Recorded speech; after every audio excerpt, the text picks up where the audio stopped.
I for a thought you long were time. a Fed. I was and I thought you were a Fed. I was a Fed. Yeah. I'm not a Fed. Tucker Carlson recently releases a 2.5-hour interview with Nick Fuentes. Their first sit-down since Carlson called him a weird little gay kid.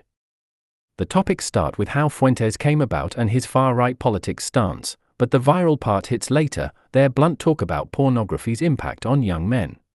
And so something that is almost never talked about is that this is a generation that's totally sexually dysfunctional, I think, because of pornography. And some people are able to cope with it. Some people don't have a problem. But I think a lot of people, and maybe even a small minority, have a serious problem with it. The porn crisis. Fuentes claims porn has created a sexually broken generation. It's impossible for a real woman to compete with the novelty of porn. He links porn use to declining marriage rates, rising celibacy, and even making people gay or trans. Carlson nods along, seems like it's making a lot of people gay too. Both end up calling for a total ban on porn and a return to sexual shame culture. Let's listen to this. And the How does problem, it make people sexually dysfunctional?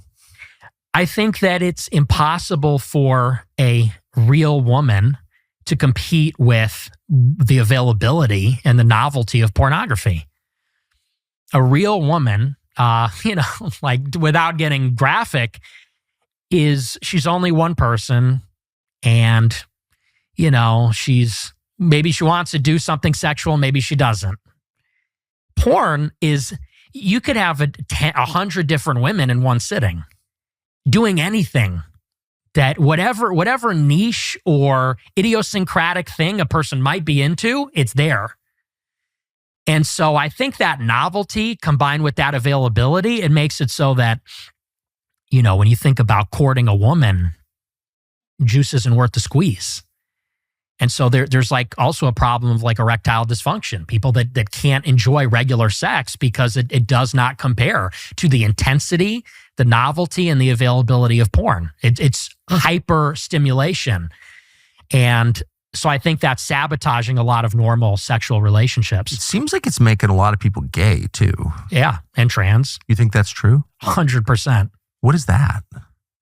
I think that the novelty is a huge part of that. I think that if you are somebody that uses pornography multiple times per day, which many people do. Actually? Oh, absolutely. That's a lot of jerking off. It's a huge problem. Yeah. And, if you're doing that multiple times a day, every day, for years, since you're a kid, well, eventually you get bored. Yeah. And you want to move on to something more extreme. And you're kind of, it operates, I think, similar to like a drug. You kind of have the same kind of resistance to it that you would to a drug, or a tolerance for it. And you're always chasing that initial feeling the first time you used it or the first time you saw a certain thing. And I think eventually you just chase more taboo, more transgressive. And I think maybe some people are more prone to that than other people, going in a really extreme direction. Is how Charlie Sheen got AIDS, actually. Yeah. Yeah. Yeah. Through just being jaded and looking for something more transgressive. That's just a fact. And there's something too about what it does when you look at it. Because people don't realize that it is a fundamentally different experience being involved in intercourse versus watching other people have intercourse. And I think that actually does something to you. Tell me, what do you mean? I think that, for example, I think Steve Saylor has written about this, that there's multiple kinds of transsexuals.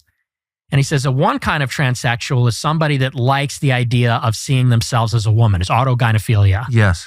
And I think that, one of the theories for that is you watch a man having sex with a woman that isn't you so much, you kind of achieve an identity with the woman in like a weird, sick way. You almost identify with the woman. And so there's weird things that happen when you're watching that and having such strong emotional and sexual experiences with it.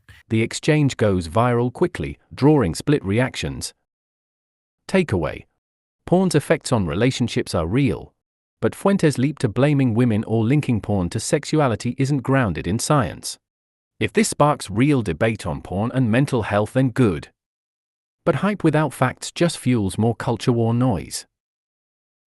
What are your thoughts on all of this?